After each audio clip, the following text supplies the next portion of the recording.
Nó tạp nè tạp. Bây giờ má.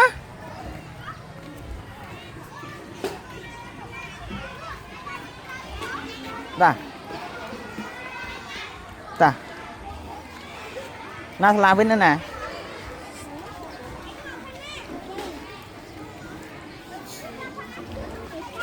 Đấy, nhầm nước. Cứ vô riêng đấy. Nhầm phân tích. Thôi cho riêng đây. Ta. Đây, nè.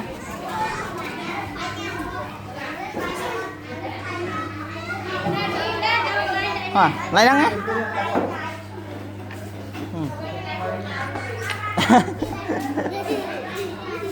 Nè. Ta nát thảm. Không cái gì? Tăng thế nè.